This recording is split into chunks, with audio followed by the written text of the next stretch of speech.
बिस्मिल्लाहिर्रहमानिर्रहीम। अस्सलाम वालेकुम। आज 24 अक्टूबर है और दिन है जुमेरात का। जस्टिस काजी फ़ाइज़ ईसा अपने बदतरीन दौर, अपने बदतरीन करियर का और अपने जुल्म और जबर और फस्तायत से भरपूर करियर का आखिरी दिन गुजार कर कोर्ट रूम नंबर 1 से चले गए हैं। आज काजी फ़ाइज़ ईसा अपने करियर का उन्होंने आखिरी केस सुन लिया है। अब मज़ीद उन्होंने कोई केस नहीं सुनना। जस्टिस काजी फ़ाइज़ ईसा कल जो है वो चैम्बर वर्क करेंगे। कल वो ओपन कोर्ट में नहीं बैठेंगे और कल ओपन कोर्ट में कोर्ट रूम नंबर 1 में कल जस्टिस जाहिया अफरीदी ही बैठकर केसेस की समाअत करेंगे। और बल्कि क्योंकि याहिया अफरीदी साहब ने अभी चार्ज नहीं लिया तो ये भी हो सकता है कि अभी याहिया अफरीदी साहब की बजाय जो है वो अगर कल मुनीब अख्तर साहब हैं तो फिर सीनियरिटी में तो मुनीब अख्तर साहब बनते हैं जो कोर्ट रूम नंबर 1 में कल बैठकर केसेस की समाअत करेंगे। बहरहाल देखना है कल क्या होता है। कल 10:30 बजे जस्टिस काजी फ़ाइज़ ईसा के लिए फेयरवेल है, उनको फेयरवेल दी जाएगी। और इस तरह से आज आप कह सकते हैं कि प्रैक्टिकली उनके बदतरीन फस्तायत और जबर के दौर का अख्ताम हो गया है। उनके ऊपर बात होती रहेगी, मुख्तलिफ हवालों से बात होती रहेगी। उन पे मैं अलग से वीडियो करूँगा कि जो है वो कल जब वो जाएंगे फाइनली, क्योंकि कल उनका आखिरी दिन है, वो ओपन कोर्ट में तो नहीं बैठेंगे, कल वो चैम्बर पर करेंगे तो कल बहरहाल उनके हवाले से मजीद बात करेंगे। लेकिन काजी फ़ाइज़ ईसा के ओपन कोर्ट से उठ के जाते ही 1 घंटे में 5 अच्छी और बड़ी खबरें सामने आई हैं। देखें, कल मेरी बात हो रही थी बैरिस्टर साद रसूल साहब से। बैरिस्टर साद रसूल साहब ने ये कहा कि जो सबसे बड़ा इम्पैक्ट हम देखेंगे काजी फ़ाइज़ ईसा के जाने का वो हम देखेंगे हाई कोर्ट्स के अंदर, क्योंकि हाई कोर्ट्स के जजेस के अंदर एक खौफ था। हाई कोर्ट्स के जजेस डरे हुए थे। हाई कोर्ट्स के जजेस जो इस्लामाबाद कोर्ट के जजेस जो डरे हुए नहीं भी थे तो वो मोहताज ज़रूर हो गए थे पिछले 1 माह में ख़ास तौर पर, क्योंकि इस तरह की इतलात हैं कि काजी फ़ाइज़ ईसा ने कुछ जजेस को, हाई कोर्ट्स के जजेस को इन्फ्लुएंस किया और उनको उनकी सरजनिश की कि क्यों तुम जो है वो आइन और कानून के मुताबिक फ़ैसले दे रहे हो। जो वो आइन और कानून के मुताबिक फ़ैसले देकर तहरीक इंसाफ के वो ज़ाहिर है वो हक़ में जा रहे थे। जब जुल्मी तहरीक इंसाफ के साथ हो रहा था तो काजी फ़ाइज़ ईसा उन जजेस को बराह इन्फ्लुएंस कर रहे थे।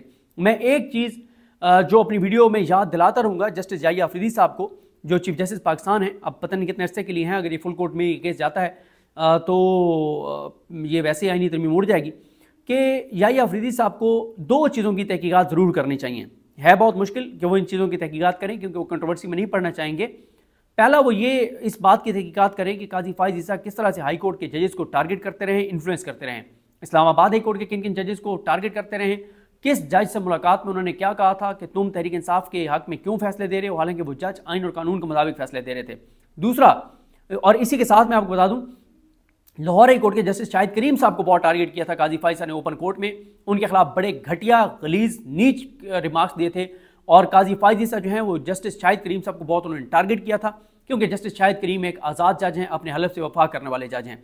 इसके अलावा भी लाहौर हाई कोर्ट के जो जजेस, उनके फैसलों को टारगेट किया काजी फ़ाइज़ ईसा ने। जस्टिस बाबर सत्तार का एक ऑर्डर जो ऑडियो लीक्स और ऑडियो रिकॉर्डिंग के हवाले से एक तारीखी ऑर्डर था, एक बहुत बड़ा ऑर्डर था, एक बहुत बड़ा हुक्मनामा था, उसको भी काजी फ़ाइज़ ईसा ने अपने यार जस्टिस ज़मीनुद्दीन के बेंच में लगा के उसको मुअत्तल किया था, क्योंकि जस्टिस बाबर सत्तार बहुत बड़ी जजमेंट देने जा रहे थे और जस्टिस बाबर सत्तार को भी बहुत टारगेट करवाया काजी फ़ाइज़ ईसा ने। और काजी फ़ाइज़ ईसा जैसा नमक हराम शायद ही पाकिस्तान की तारीख में कोई आया हो जिनकी वजह से वो ये सरकारी नमक खाता रहा है।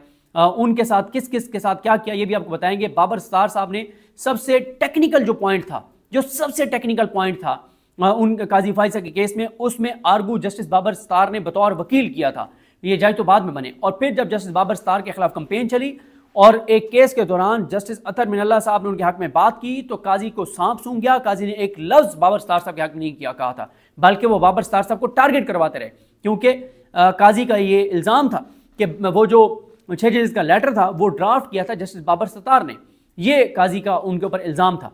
और एक चीज़ और जो जस्टिस जाहिया अफरीदी साहब को जिसको ज़रूर जस्टिस जाहिया अफरीदी को जिसकी तहकीकात करनी चाहिए कि क्या ये एक बात दुरुस्त है कि जस्टिस काजी फ़ाइज़ ईसा की अहलिया सुप्रीम कोर्ट में बदतरीन मुदाखलत करती रहीं। क्या यह बात दुरुस्त है कि जस्टिस काजी फ़ाइज़ ईसा की अहलिया केसेस लगवाती रहीं और केसेस रुकवाती रहीं। क्या यह खबर दुरुस्त है कि काजी फ़ाइज़ ईसा की अहलिया 9 मई में 4-5 लोगों को जमानत देने वाले बेंच के एक जज के पास गई और उन्होंने शाउट किया। क्या यह खबर दुरुस्त है कि काजी फ़ाइज़ ईसा की बीवी ने मिलिट्री कोर्ट्स केस सुनने वाले एक जज के घर जाकर उससे कहा कि आपने ये फैसला नहीं करना। ये खबरें दुरुस्त हैं या गलत हैं, इनकी तहकीकात जस्टिस जाहिया अफरीदी साहब को करनी चाहिए। और अगर जस्टिस जाहिया अफरीदी साहब बिल्कुल आइन कानून और अपने हलफ के मुताबिक चल रहे हैं तो जस्टिस जाहिया अफरीदी को इन चीज़ों की तहकीकात करवानी चाहिए।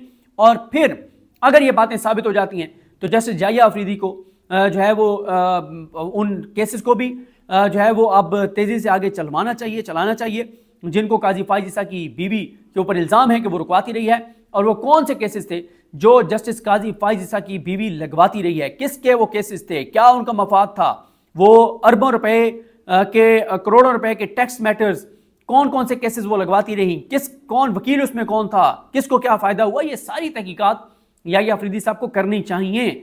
और यकीनन वो एक अच्छी उम्मीद रखनी चाहिए कि वो करेंगे। मतलब आपके नज़र से कह रहा हूँ कि आप सब जो ज़ाहिर है एक उनसे होपफुल बहुत से लोग होंगे, लेकिन अगर मैं अपनी ज़ाती ओपिनियन दूँ तो मुझे नहीं लगता कि वो इस तरफ जाएंगे। पता उनको भी होगा कि जस्टिस काजी फाइज ईसा की बीवी क्या करती रही है, किस तरह से वो मुदाखलत करती रही है और किस तरह से ये सारे सुप्रीम कोर्ट के अंदर उनकी मुदाखलत थी। ये इल्ज़ामात बहुत लगते रहे हैं, लेकिन कोई इसके ऊपर मतलब खुल के बात नहीं करता था। और इसलिए कि आपने देख लिया कि किसके साथ क्या हुआ।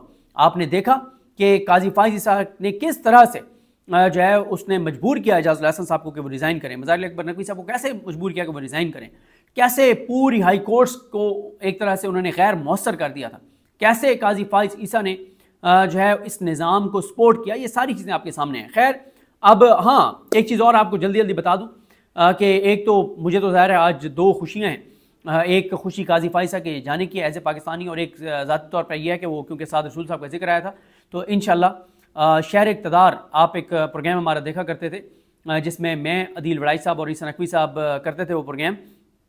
तो इंशाल्लाह परसों से या इतवार सोमवार से मैं और बैरिस्टर साद रसूल साहब जो हैं वो प्रोग्राम शुरू करने जा रहे हैं। बड़ी मिन्नत तरला करके बैरिस्टर साद रसूल साहब को इस चीज़ पे कायल किया है, तैयार किया है।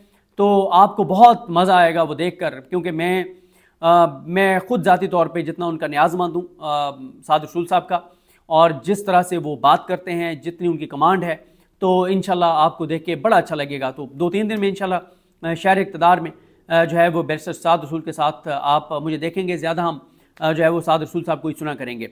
अच्छा, अब आ जाएँ कि 5 अच्छी खबरें क्या हैं। पहली अच्छी खबर यह है कि बुशरा बीबी साहिबा जो हैं वो रिहा हो गई हैं, और रिहा होकर वो बनी गाला पहुँच गई हैं। और साथ ही एक चीज़ और पर बात कर लूँ कि प्रोपेगेंडा शुरू हो गया है, ये कल से शुरू हो गया था कि जी वो डील के ज़रिए बाहर आ रही हैं। जिस बुशरा बीबी ने 264 रोज़ बदतरीन जबर, फस्तायत, जुल्म, बर्बरियत, जजीदियत के उसने देख लिए थे, तो उसको क्या ज़रूरत थी डील करने की। ये इसलिए गल से खबरें चलवाई गई क्योंकि पता था कि एक बदतरीन शख्स पाकिस्तान से दफ़ा हो रहा है और छोड़ रहा है ओहदा, तो उसके बाद ये फस्तायत, जबर, जजीदियत, बर्बरियत नहीं रह पाएगी। तो ये पता था कि आज बुशरा बीबी साहब को रिहा करना पड़ेगा, और अब हाई कोर्ट्स उस तरह से मोहतात नहीं होंगी। बहुत सख्त और खौफनाक ऑर्डर्स आएंगे, और ये निज़ाम उन ऑर्डर्स के सामने रजिस्ट नहीं कर पाएगा। क्यों कि इस निज़ाम को तहफ़्फ़ुज़ देने वाला गुंडा जो है वो घर जा रहा है। तो उस गुंडे, उस बदमाश के जाने की वजह से ये बात पता थी कि अब वो यजीदियत और बर्बरियत जो वो फैला रहा था वो बरकरार नहीं रह सकती। तो इसलिए बुशरा बीबी को रिहा करना पड़ेगा। तो कल ही ये खबरें फीड कर दी गई टाउट्स के ज़रिए कि बुशरा बीबी जो है वो डील के ज़रिए रिहा होंगी। जिस बुशरा बीबी ने घटिया और नीच किस्म के केसेस का सामना किया, वो इद्दत केस हो, वो तोशाखाना 1 हो, तोशाखाना 2 हो, अलकादिर हो, इन तमाम केसेस को जो उसने, इसके अलावा उसके ऊपर FIRs 9 मई की, सारा कुछ, हर चीज़ का उसने बड़ी हिम्मत, जुर्रत और बहादुरी के साथ उसने बुशरा बीबी साहिबा ने जो है वो सामना किया। और उन्होंने एक जुमला कहा था इमरान खान साहब को, और उस जुमले की उन्होंने फिर उसका पास भी रखा, उसकी लाज भी रखी। उन्होंने इमरान खान को कहा था कि ये चाहते हैं कि मैं आपकी कमज़ोरी बनूं, मैं आपकी ताकत बनूंगी, मैं आपकी कमज़ोरी नहीं बनूंगी, और मैं किसी तरह से कोई ऐसी कमज़ोरी नहीं दिखाऊंगी कि जिससे आपके लिए मुश्किलात हों। और उन्होंने कोई कमज़ोरी नहीं दिखाई। इससे बड़ी बात क्या है कि बुशरा बीबी को जब बनी गाला शिफ्ट किया गया तो उन्होंने खुद दरख्वास्त दे के केस लड़ के और वो अडियाला शिफ्ट हुई। इससे बड़ी क्या बात है। ये शरीफों की तरह नहीं है जो डीलें करते थे, जो जेलों में अयाशियाँ करते थे। इमरान खान जैसी जेल पाकिस्तान के किसी सियासतदान ने नहीं काटी। ये शरीफ खानदान जो बातें करते हैं कि बड़ी जेलें, ये वो सारा कुछ, नवाज शरीफ के पिछले दिनों आप वो बता रहे थे शाहिद खान अब्बासी साहब कि हम लोग उधर जेल में थे और शहबाज शरीफ ने हमारे पास आए और कहा कि जी बस मैं जा रहा हूँ और नवाज शरीफ जिनके साथ थे उनको नवाज शरीफ ने कहा कि मैं कल आ जाऊंगा, और दोनों भाई खानदान समेत डील करके पाकिस्तान से भाग गए थे मुशर्रफ दौर में। मुशर्रफ की जेल जाली जेल थी, झूठ था सब कि बड़ा जुल्म हो रहा है, कोई जुल्म नहीं था, कोई जबर नहीं था। उस वक्त भी इनकी अयाशी थी जेलों के अंदर। अगर पाकिस्तान की तारीख में कोई जेल काट रहा है तो वो इमरान खान काट रहा है, या इससे पहले ज़ाहिर है भुट्टो जो है उसने जेल काटी, और उनके हवाले से जो बताया जाता है जो उनके ऊपर सख्तियाँ हुई वो सारी वो हैं, यानी भुट्टो के बाद इमरान खान है जो इस तरह की जेल काट रहे हैं। और भुट्टो जो है उनका नवासा माशाल्लाह जो करता फिर है वो भी आपके सामने है। तो ये सारी जो है वो सूरत हाल है। पहली अच्छी खबर ये कि बुशरा बीबी रिहा हो गई हैं, क्योंकि इनको पता था कि आप किसी और केस में गिरफ्तार करेंगे तो वो गुंडा मौजूद नहीं है, वो बदमाश मौजूद नहीं है। जो गुंडा, जो बदमाश इस सारे निज़ाम का गारंटर था, जो इस निज़ाम की सारी चीज़ों को एग्जीक्यूट कर रहा था। तो ये पहली अच्छी खबर तो ये है। दूसरी अच्छी खबर ये है कि एक दबंग जज ने जब ऑर्डर दिया तो कांपें टांग गई। जस्टिस सरदार इजाज इसा खान ने अपने हलफ के मुताबिक फैसला दिया और कहा 3 बजे इमरान खान को यहाँ पे पेश करो इस्लामाबाद कोर्ट में मुलाकात के लिए। तो इनकी कांपें टांग गई, इनकी कांपें टांग गई। पंजाब हुकूमत, मरियम नवाज हुकूमत, शहबाज शरीफ हुकूमत को सरेंडर करना पड़ा, घुटने टेकने पड़े, लेटना पड़ा। और अब यह है कि इस वक्त जब मैं बात कर रहा हूँ तो इमरान खान साहब से मुलाकात के लिए फैसल चौधरी साहब, जिनकी पिटीशन पे बड़ा फैसला आया और जो जब से लीगल टीम में इमरान खान के आए हैं ज़बरदस्त काम कर रहे हैं और बड़े सरप्राइजेस दे रहे हैं। तो फैसल चौधरी साहब, सलमान अकरम राजा साहब और शोएब शाहीन साहब, ये तीनों इस वक्त इमरान खान से मुलाकात कर रहे हैं। ये भी प्रोपेगेंडा कल से करवा दिया गया कि अब इमरान खान की मुलाकातें शुरू हो जाएंगी। क्यों? मैं आपको बता रहा हूं, इनको पता था कि अब वो गुंडा जा रहा है, तो उस गुंडे के जाने के बाद अब अदालतें वो उस तरह से जरगमाल नहीं होंगी, जजेस मोहतात नहीं होंगे। और जजेस जो हैं उनका अच्छा फैसला था कि वो मोहतात चले हाई कोर्ट के। अगर वो हाई कोर्ट के जज मोहतात ना चलते तो पता नहीं क्या हो जाता। ये जुमला एक ब्लॉग में हसनात मलिक साहब का था, आप सुने कि सुप्रीम कोर्ट के जजेस खौफजदा थे कि काजी में दफे ना पड़वा दे। ये लफ्ज थे हसनात मलिक साहब के। आपने सुना होगा एक ब्लॉग या इंटरव्यू में उन्होंने कहा था कि सुप्रीम कोर्ट के जजेस खौफजदा थे कि हमने काजी से इख्तिलाफ किया तो काजी में थप्पड़ न मरवा दे।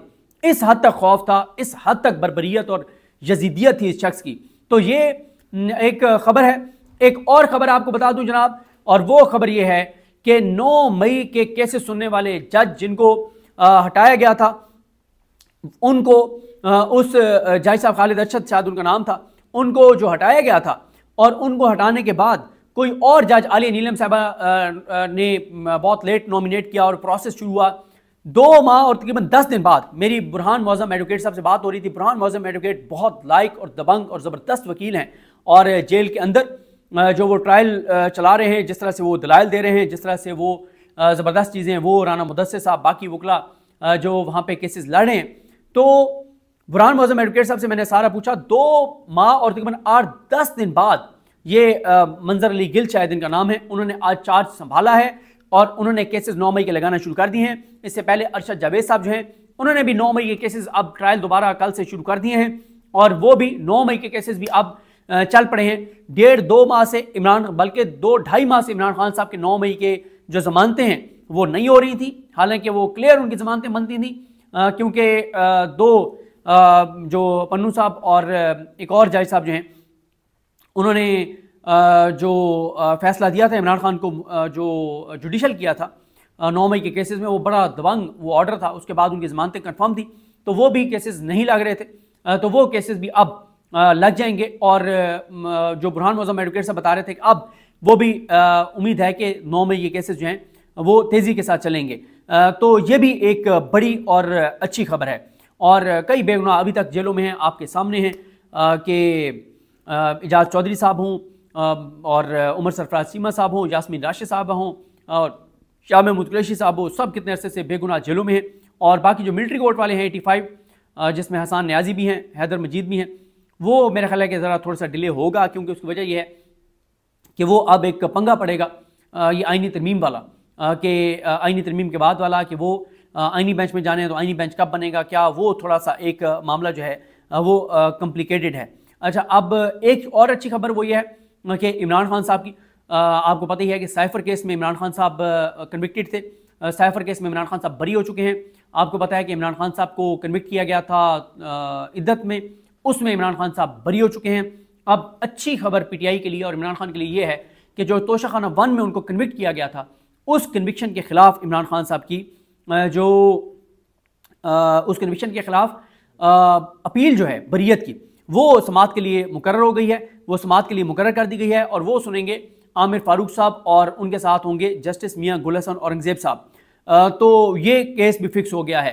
तो अब क्योंकि इमरान खान साहब जो हैं वो 2 में कन्विक्शन उनकी ख़त्म हो गई है, अगर तोशाखाना में भी वो बरी हो जाते हैं तो फिर मुझे याद नहीं आ रहा कि तोशाखाना 1 में भी अगर उनकी बरीयत हो जाती है तो फिर वो कन्विक्शन किसी और में नहीं है।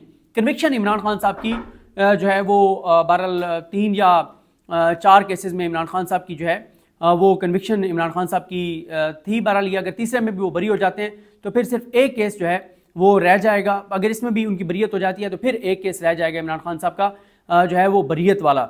लेकिन मेन जो है वो 2 केसेस में बरीयत हो चुकी है। ये ज़रा मुझे एक कन्फ्यूजन है कि इमरान खान साहब जो है वो और किस किस में कन्विक्ट हुए हैं इमरान खान साहब, तो वो मैं आपको इंशाल्लाह जो है वो अपडेट कर दूंगा। तो ये भी एक अच्छी एक ख़बर है कि इमरान खान साहब जो हैं वो इस केस में भी इमरान खान साहब जब बरी होंगे तो उसके बाद इमरान खान साहब के लिए चीज़ें बहुत बेहतर हो जाएंगी। एक और जो आज डेवलपमेंट हुई है वो ये हुई है कि जब ये हुआ था वहाँ पे एक रेड हुआ था KPK हाउस के ऊपर, तो उस रेड के बाद जो है वो गिरफ्तार हुए थे बहुत से KPK के जो एहलकार हैं सरकारी, वो गिरफ्तार थे। तो आज वो भी जो है वो रिहा हो चुके हैं। तो इस तरह से 5 जो ख़बरें हैं वो आ चुकी हैं। अच्छा, ये भी हो सकता है कि अब ये सारा कुछ जो है वो काजी फाइज़ साहब पे डाल दिया जाए कि जनाब ये तो सारा कुछ काजी ही कर रहा था, जबर बर्बरियत फस्तायत जजीदियत। और काजी के देखे ना, काजी जैसे ही कोर्ट से उठ के गया है तो पहले 1-1.5 घंटे में ही 5 अच्छी खबरें आ गई थी और बाकी भी आएंगी।